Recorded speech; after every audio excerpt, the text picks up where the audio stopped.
भक्तजनों, माताओं बहनों, सादर जय श्री कृष्णा। हमारे YouTube चैनल पर आप सबका बहुत बहुत स्वागत है। मैं श्रावणी चौबे, आप सभी भक्तजन मेरा प्रणाम स्वीकार करें। सबसे पहले आप सभी भक्तजनों और माताओं बहनों को पुत्रदा एकादशी, पवित्र एकादशी की बहुत बहुत शुभकामनाएं और बधाइयाँ। भगवान लक्ष्मी नारायण की कृपा आप पर बनी रहे, आप लोग सुखी रहे, मस्त रहे और जीवन में प्रगति तथा उन्नति को प्राप्त करते रहें। श्रावण मास के शुक्ल पक्ष की एकादशी को पुत्रदा एकादशी, पवित्र एकादशी के नाम से जाना जाता है। इस बार एकादशी तिथि का आरंभ 15 अगस्त 2024 गुरुवार की सुबह 10:27 से हो जाएगा, जो कि 16 अगस्त 2024 शुक्रवार की सुबह 9:40 पर एकादशी तिथि समाप्त हो जाएगी। अतः सूर्योदय व्यापिनी शुद्ध हरिवासर द्वादशी युक्त एकादशी 16 अगस्त 2024 शुक्रवार के दिन ही रहेगी। इसी दिन सभी भक्तजनों और माताओं बहनों को एकादशी व्रत धारण करना चाहिए और इस एकादशी व्रत का पारण अर्थात व्रत खोलने का समय, व्रत खोलने का दिन 17 अगस्त 2024 शनिवार की सुबह 6:15 से लेकर के 8:15 के भीतर आप सभी भक्तजन माताओं बहनों को एकादशी व्रत का पारना कर लेना चाहिए। भक्तजनों, माताओं बहनों, सबसे पहले आपको हम संक्षेप में एकादशी व्रत नियम, पूजा विधि बताएंगे। उसके बाद आपको व्रत कथा भी सुनाएंगे।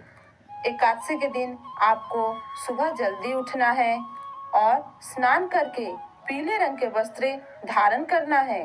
मस्तक पर सिंदूर, कुमकुम, चंदन का तिलक धारण करें, इससे चित्त शांत रहता है। इसके बाद सूर्य देवता को अर्घ अर्पित करें, कुल देवता का पूजा करें। अपने घर के पूजा मंदिर में पूर्व दिशा की ओर मुख करके बैठें। पूजा स्थान पर दिया प्रज्वलित करें, 1 लोटा जल रख लें। इस दिन आपको संकल्प धारण करना चाहिए, क्योंकि संकल्प धारण किए बिना कोई भी व्रत आरंभ नहीं होता। हाथ में पान, सुपारी, तुलसी पत्र, दूर्वा, पीले फूल, दक्षिणा, तिल और जौ। इस दिन आपको अक्षत का उपयोग पूजा में नहीं करना है। हाथ में गंगा जल रख लें और 3 बार बोले, ओम विष्णवे नमः, ओम विष्णवे नमः, ओम विष्णवे नमः। आप बोले, मैं इस स्थान का निवासी हूँ, मेरा नाम यह है, मेरा गोत्र यह है। आज मैं श्रावण मास के शुक्ल पक्ष की पुत्रदा एकादशी, पवित्र एकादशी का व्रत करने जा रहा हूँ या करने जा रही हूँ। आप भगवान विष्णु श्री हरि नारायण मुझे पूरी सामर्थ्य और शक्ति प्रदान करें कि मैं पूरे भक्ति भाव और विधि विधान के साथ इस व्रत को कर सकूं। इस प्रकार संकल्प धारण करने से आपका व्रत आरंभ हो जाएगा।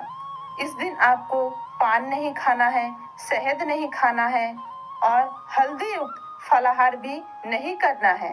इस दिन आपको काले रंग के, सफेद रंग के वस्त्र बिल्कुल नहीं पहनना चाहिए। भक्तजनों, माताओं बहनों, एकादशी का व्रत भगवान लक्ष्मी नारायण का परम प्रिय व्रत है। इस व्रत को जो भी भक्तजन और माताएं बहनें करते हैं, उनके जन्मों जन्मांतर के पाप नष्ट हो जाते हैं और पुण्यों की उदय होती है। और जब पुण्य का उदय होगा तो उन्हें धर्म, अर्थ, काम और मोक्ष पद की प्राप्ति होगी।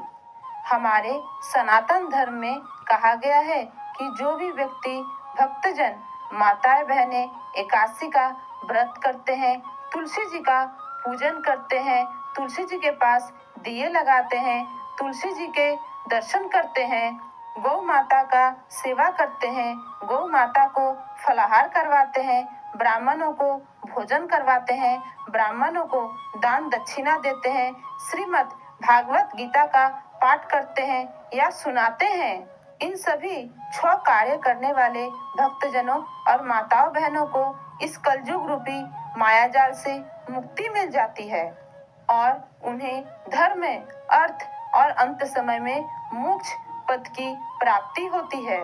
एकादशी व्रत करने वाले सभी माताओं बहनों को एकादशी के दिन सिर नहीं धोना चाहिए, सिर में तेल नहीं लगाना चाहिए। सभी सौभाग्यवती माताएं बहनें अच्छी तरह से श्रृंगारित होकर ही व्रत संकल्प धारण करें।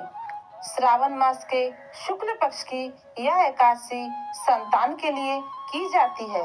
इस एकादशी व्रत को करने से उत्तम संतान की प्राप्ति होती है और जो भी सौभाग्यवती माताओं बहनों भक्तजनों को संतान सुख प्राप्त हो चुका है, उनको इस व्रत को संतान के दीर्घायु और उत्तम जीवन के लिए करना चाहिए। और जो भी भक्तजनों को संतान सुख प्राप्त नहीं हुआ है, उनको एकादशी के दिन बाल गोपाल ठाकुर जी को माखन मिश्री का भोग लगाना चाहिए। इस दिन भोग में तुलसी पत्र अवश्य डालें, अपने फलाहार में तुलसी पत्र अवश्य डालें और उस माखन मिश्री को पति पत्नी दोनों मिलकर प्रसाद रूप में ग्रहण करना चाहिए। इससे आपके घर में संतान की किलकारी गूंजने लगेगी और भगवान लक्ष्मी नारायण बाल गोपाल की कृपा आप पर बनी रहेगी। पारना के दिन आपको ब्राह्मण भोजन करा के ही व्रत का पारना करना चाहिए, किंतु अगर आप ब्राह्मण भोजन नहीं करा सकते हैं तो सीधा दान देकर, दक्षिणा दान देकर आप ब्राह्मण भोजन का पुण्य लाभ प्राप्त कर सकते हैं। कुछ लोग कहते हैं एकादशी तिथि समाप्त हो गई है तो हम व्रत का पारना कर सकते हैं, तो हम आपको बता दें ऐसा करना सर्वथा गलत है। आपको व्रत के दूसरे दिन ही शुभ मुहूर्त में व्रत का पारना करना चाहिए और सर्वदा द्वादशी युक्त एकादशी व्रत ही करना चाहिए, क्योंकि दशमी युक्त एकादशी व्रत करने से संतान की आयु हानि होती है, पति की आयु हानि होती है और जीवन में दुख दारिद्र्य आता है। सीता जी ने पूर्व जन्म में दशमी युक्त एकादशी व्रत किया था, इसलिए उन्हें इस जन्म में राम जी का विरह सहना पड़ा और वनवास भोगना पड़ा। दशमी युक्त एकादशी व्रत करने से असुरों का बल बढ़ता है और द्वादशी युक्त एकादशी व्रत करने से देवताओं का बल बढ़ता है। इसलिए आप सभी भक्तजन माताएं बहनें द्वादशी युक्त एकादशी का व्रत ही धारण करें। भक्तजनों माताओं बहनों, अब हम आपको पुत्रदा एकादशी पवित्र एकादशी की दिव्य और ज्ञानमयी कथा सुनाने जा रहे हैं। इस कथा को अंत तक सुनिएगा और सुनने के बाद ज्यादा से ज्यादा लोगों को शेयर भी कीजिएगा, जिससे सभी भक्तजनों और माताओं बहनों को इस कथा का पुण्य लाभ प्राप्त हो सके। भक्तजनों, कथा को कभी भी बीच में अधूरा नहीं छोड़ना चाहिए, इससे घोर पाप लगता है। हमारे सनातन धर्म में ऐसी मान्यता है कि केवल पूजा करके व्रत कथा सुन लेने से भी आपको व्रत का पूरा फल प्राप्त हो जाता है। श्रावण मास के शुक्ल पक्ष की जो एकादशी है उसे पुत्रदा एकादशी पवित्र एकादशी के नाम से जाना जाता है। भगवान के कथन के अनुसार अगर निसंतान व्यक्ति इस व्रत को पूरे विधि विधान से और श्रद्धा से कर ले तो उसे निश्चित ही संतान की प्राप्ति हो जाती है। वैसे तो इस व्रत को सभी को करना चाहिए, किंतु जिनके घर अभी भी संतान की प्राप्ति नहीं हुई है, पुत्र या पुत्री की प्राप्ति नहीं हुई है, उन्हें पुत्रदा एकादशी का व्रत अवश्य ही धारण करना चाहिए। और अगर आप व्रत नहीं कर पाते हैं, किसी कारणवश व्रत करने में असमर्थ हैं, तो इस कथा का भी आप पूरे मन से, पूरे भक्ति भाव से, सच्ची श्रद्धा से अगर श्रवण कर लेंगे तो भी आपको पुत्रदा एकादशी पवित्र एकादशी का पूर्ण पुण्य फल प्राप्त हो जाएगा। श्रावण मास की शुक्ल पक्ष की एकादशी को पुत्रदा एकादशी पवित्र एकादशी के नाम से मनाया जाता है। इस एकादशी के केवल व्रत कथा सुन लेने से भी वाजपेयी यज्ञ का पुण्य फल प्राप्त होता है। भगवान श्री कृष्ण ने धर्मराज युधिष्ठिर से कहा था कि हे राजन, जो कोई भी मनुष्य इस व्रत को पूरे मनोयोग से विधि विधान से करेगा, उसकी निश्चय ही सारी मनोकामनाएं पूर्ण हो जाएंगी। एक समय की बात है, राजा युधिष्ठिर भगवान श्री कृष्ण को प्रणाम करके पूछते हैं, भगवान, श्रावण मास के शुक्ल पक्ष की एकादशी के बारे में आपने मुझे अभी अभी बताया। अब मैं आपके श्री मुखारबिंद से इस एकादशी के विषय में विस्तार पूर्वक जानकारी प्राप्त करना चाहता हूँ। इस व्रत की कथा तथा इसके महात्म को सुनना चाहता हूँ। हे माधव, हे मधुसूदन, हे दयानिधान, आप पूरे विस्तार पूर्वक इसकी कथा मुझे सुनाइए। भगवान श्री कृष्ण कहते हैं, हे राजन, आप ध्यान पूर्वक पुत्रदा एकादशी पवित्र एकादशी की दिव्य और ज्ञानमय कथा का श्रवण करें, क्योंकि इसके शून्य मात्र से ही वाजपेयी यज्ञ का फल प्राप्त हो जाएगा। भगवान श्री कृष्ण कहते हैं, हे राजन, द्वापर युग के आरंभ में महिष्मति नाम की एक नगरी थी, जिसमें महिजीत नामक एक राजा राज किया करता था। लेकिन वह राजा पुत्रहीन होने के कारण उसको बहुत बुरा लगता था। वो बहुत दुखी रहता था। उसको अपना राज्य सुखदायक नहीं प्रतीत होता था। उसका मानना था कि जिसके घर संतान ना हो, उसके लिए यह लोक या परलोक दोनों ही दुखदायक होते हैं। पुत्र सुख की प्राप्ति के लिए राजा ने बहुत उपाय किए, परंतु राजा को पुत्र की प्राप्ति नहीं हो पाई।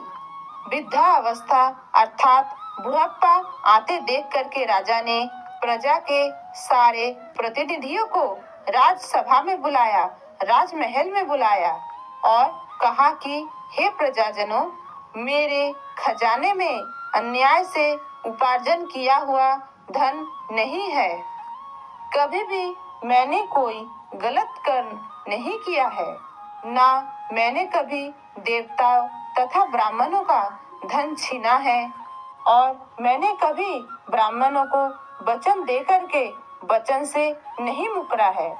यानी कि अगर मैंने ब्राह्मणों को वचन दिया है कि मैं आपको धन का दान करूंगा, तो मैंने धन का दान अवश्य किया है, क्योंकि जो भी ब्राह्मणों को धन दान का वचन देकर के मुकरता है, उसे 7 जन्मों तक भयंकर कष्ट भोगना पड़ता है। तो राजा ने कहा, मैंने ऐसा कोई भी काम नहीं किया है और किसी दूसरे की धरोहर भी मैंने नहीं ली है। प्रजा को सदैव पुत्र की तरह रखा है और उनकी अच्छी तरह से पालन पोषण किया है। मैंने अपराधियों को पुत्र तथा बांधव की तरह दंड देता रहा, कभी किसी से घृणा नहीं की, सबको समान माना है, सबके साथ न्याय किया है, सज्जनों की सदा पूजा करता हूँ। इस तरह धर्मयुक्त राज्य करते हुए भी मेरे यहाँ पुत्र नहीं है, तो मैं अत्यंत दुख को प्राप्त कर रहा हूँ। इसका क्या कारण है? राजा महिजीत के इस बात को सुन करके प्रजा तथा राज्य के मंत्री इस बात को विचार करने के लिए जंगल में गए। वहां पर बड़े बड़े ऋषि मुनियों के दर्शन किए। राजा के उत्तम कामना पूर्ति के लिए कोई बड़े ऋषि के तपस्वी के खोज में रहे। एक आश्रम में उन्होंने एक वृद्ध और धर्म के ज्ञाता, बड़े तपस्वी तथा परमात्मा में मन लगाए हुए निराहार, जितेंद्रिय, जितात्मा, जित क्रोध, सनातन धर्मों के गूढ़ तत्वों को जानने वाले, समस्त शास्त्रों के ज्ञाता महात्मा लोमस ऋषि को देखा, जिनका कल्प के व्यतीत होने पर एक लोम गिरता था। सबने जाकर के लोमस ऋषि के चरणों में प्रणाम किया। उनको आता देख करके ऋषि ने पूछा, आप किन कारणों से यहाँ पर आए हैं? निस्संदेह मैं आप लोगों का हित करूंगा, कल्याण करूंगा। मेरा जन्म केवल दूसरों के उद्धार के लिए, दूसरों के कल्याण के लिए ही हुआ है, इसमें संदेह मत करो। लोमस ऋषि के ऐसे वचन को सुन करके सभी बोले, हे ऋषिवर, आप हमारे बात जानने में ब्रह्मा से भी ज्यादा समर्थवान हैं। अतः आप हमारे इस संदेह को दूर कीजिए। हम जानना चाहते हैं कि महेशमती पुरी का धर्मात्मा राजा महीजित प्रजा को पुत्र के समान पालन करता है, पोषण करता है, फिर भी वह पुत्रहीन क्यों है? और पुत्रहीन होने के कारण दुखी क्यों है? और किस उपाय से उनके घर पुत्र की प्राप्ति होगी? उन लोगों ने आगे कहा, हम लोग उनकी प्रजा हैं। उनके दुख से हम सभी दुखी हैं।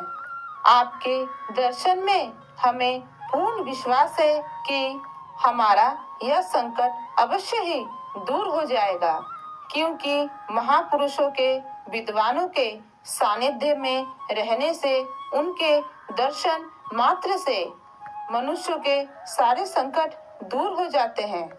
अब आप कृपा करके राजा के पुत्र होने का उपाय बताइए और किस कारण से उनके घर पुत्र की प्राप्ति होगी। इस वार्ता को सुनकर के ऋषि ने थोड़ी देर के लिए अपने आंखों को बंद कर लिया और उस राजा का पूर्व जन्म का वृत्तांत जान करके कहने लगे कि यह राजा पूर्व जन्म में एक दरिद्र वैश्य था। निर्धन वैश्य होने के कारण उसने पूर्व जन्म में कई पाप किए थे, कई बुरे कर्म किए थे। एक गांव से दूसरे गांव में व्यापार करने जाया करता था।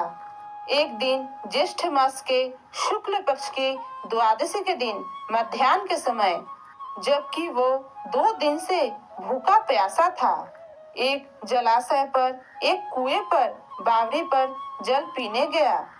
उसी स्थान पर एक तत्काल ब्याई हुई गौ माता पानी पी रही थी। राजा ने उस गौ माता को जल पीते हुए हटा दिया और स्वयं वहां पर जल पीने लगा। इसलिए राजा को उसके श्राप के कारण इस दुख को सहना पड़ा। एकादशी के दिन भूखा रहने से वह राजा हुआ और गौ माता के श्राप के कारण वह पुत्रहीन रहा। ये सब सुनकर के उन्होंने कहा, हे ऋषिवर, शास्त्रों में पाप का प्रायश्चित बताया गया है। कोई समस्या है तो उसका समाधान भी है, क्योंकि सभी शास्त्रों में सभी गलतियों के लिए जो पाप हमसे पूर्व जन्म में हो गई है, उसके लिए इस जन्म में विधि विधान तो बताया है। अतः जिस प्रकार राजा के यह पाप नष्ट हो जाए, प्रायश्चित हो जाए, कुछ ऐसा उपाय बताइए। तब लोमस ऋषि कहने लगे, आप ध्यान पूर्वक सुनिए। श्रावण मास के शुक्ल पक्ष की जो पुत्रदा पवित्र एकादशी है, उसका व्रत करके आप यदि राजा को कहेंगे तो निश्चय ही उनके घर संतान की प्राप्ति होगी। प्रजा के कहने पर राजा ने पुत्रदा एकादशी का व्रत किया और कुछ समय बाद राजा के घर पुत्र की प्राप्ति हुई और राजा के राज्य में पुत्र प्राप्ति का बहुत धूमधाम से उत्सव मनाया गया। एक और कथा आती है पुत्रदा एकादशी के संदर्भ में कि प्राचीन काल में एक नगर में राजा सुकेतुमान राज किया करते थे। राजा के घर कोई संतान नहीं थी। इस बात को लेकर के वह सदा चिंताग्रस्त रहते थे। एक दिन राजा सुकेतुमान वन की ओर चल दिए। वन में चलते हुए वो बहुत घने जंगल में चले गए। वन में चलते चलते राजा को बहुत प्यास लगी। वो जल की तलाश में वन की और ही अंदर की ओर चले गए। वहां उन्हें एक सरोवर दिखाई दिया। राजा ने देखा सरोवर के पास बहुत सारे ऋषि के आश्रम बने हुए हैं। बहुत से मुनि वहां पर वेद पाठ कर रहे हैं। राजा ने सभी मुनियों को बारी बारी से प्रणाम किया। ऋषियों ने राजा को आशीर्वाद दिया। राजा ने ऋषियों से उनके एकत्रित होने का कारण पूछा। उन्होंने कहा वो विश्वदेव हैं और सरोवर के निकट स्नान करने के लिए आए हुए हैं और कुछ दिन बाद माघ स्नान आरंभ हो रहा है और आज पुत्रदा एकादशी है। जो मनुष्य इस दिन व्रत करता है उन्हें पुत्र की प्राप्ति होती है। राजा ने यह सुनते ही कहा, हे विश्वदेव, हे ऋषिवर, आप अगर मुझ पर प्रसन्न हो तो आप मुझे पुत्र रत्न की प्राप्ति का आशीर्वाद दें। मुनि बोले, हे राजन, आज श्रावण मास के शुक्ल पक्ष की पुत्रदा एकादशी का व्रत है। आज आप इस व्रत को रखें और भगवान नारायण की आराधना करें। राजा ने ऋषि के कहे अनुसार पुत्रदा एकादशी का व्रत विधि विधान से किया। उसका अनुष्ठान किया। व्रत के शुभ फलों के द्वारा राजा को संतान की प्राप्ति हुई। इस प्रकार जो व्यक्ति इस व्रत को धारण करते हैं उन्हें पुत्र रत्न की प्राप्ति होती है। संतान होने में अगर कोई बाधाएं आती हैं तो वो भी इस व्रत को रखने से दूर हो जाती हैं। जो मनुष्य इस व्रत के महात्म को या कथा को सुनता है उसे परम पद की, मोक्ष पद की, वैकुंठ लोक की प्राप्ति होती है और उसे धर्म, अर्थ, काम और अंत समय में मोक्ष पद की प्राप्ति होती है। बोलिए श्री लक्ष्मी नारायण भगवान की जय। भक्तजनों, माता बहनों, पुत्रदा एकादशी का यह दिव्य और ज्ञानमय कथा यहीं पर समाप्त होता है। आप इस कथा को सुने इसलिए आपको बहुत बहुत धन्यवाद। और अगर आप दशमी के दिन के नियमों को जानना चाहते हैं तो आप हमारे पहले वीडियो को देख सकते हैं। उसमें विस्तार रूप से एकादशी व्रत के बारे में बताया गया है। आज के लिए बस इतना ही। मिलते हैं कोई नए वीडियो में। तब तक के लिए सादर जय श्री कृष्णा, सादर धन्यवाद। जय राम जी की, हर हर महादेव। श्रावण मास की जय हो, पुत्रदा एकादशी की जय हो।